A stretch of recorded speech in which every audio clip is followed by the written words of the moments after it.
Welcome to another SOP video for managed service providers. Today I want to talk about responding to viruses, and this has become more important today than it's ever been in our entire industry. And the reason is, first of all, the viruses are nastier than they've ever been, and second, the viruses don't just break a few things, they don't make it unavailable, they cost your client thousands of dollars. It used to be ransomware. Started out that, oh, we want $100, we want $500, we want $1,000. Now it's millions. They literally do research on your clients and they figure out who you are, figure out what they can afford. So you absolutely have to have a standardized response. And I would say in the 2020s, the first thing is, if you don't have a policy to image machines, you might think about that. At a minimum, if you know that machines are disposable, which is my preference, I like to have nothing on the local machine, everything on the cloud drive.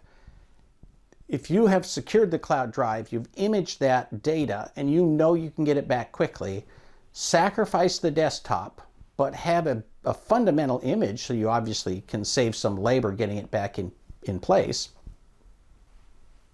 Saving the data is the most important thing. Saving the machine is very much secondary in my opinion. There's exceptions. There are some machines that they're so critical to the function that they need to be imaged, but probably not for all desktops.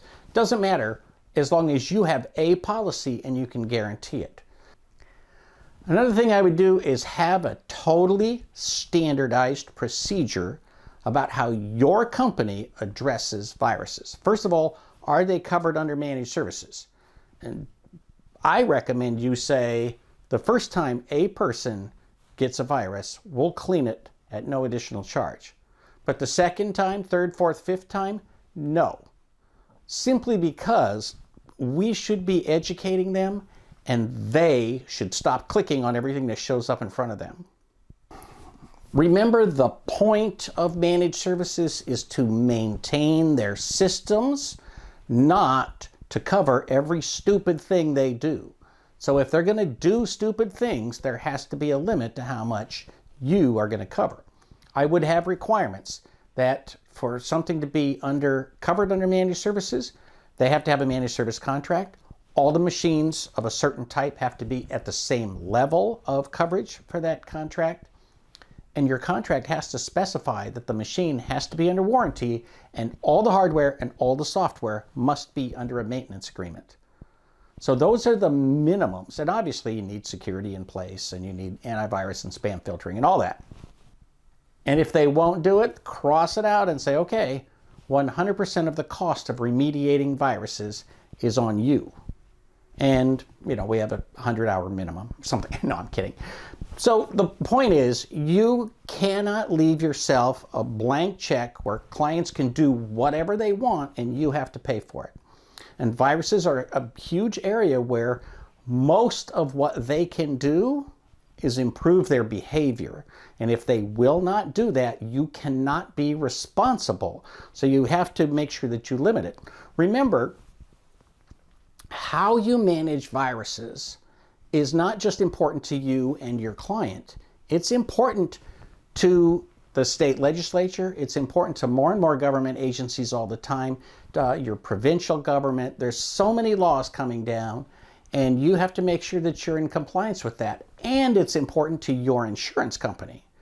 Has your insurance gone up? Has it almost doubled? Has it more than doubled in the last year? That's because of ransomware.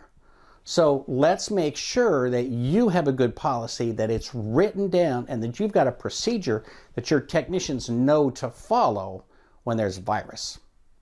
Make it profitable. It's up to you to make sure that this very dangerous thing is profitable for your company. You may be here to do good things in the world, but let's also make sure you make money while you're doing it.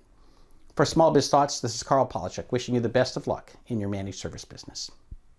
Here's your SOP for this video. Like it, share it, subscribe to the channel, and share it on social media. And if you haven't visited sopforsmb.com, now's a great time to do that as well.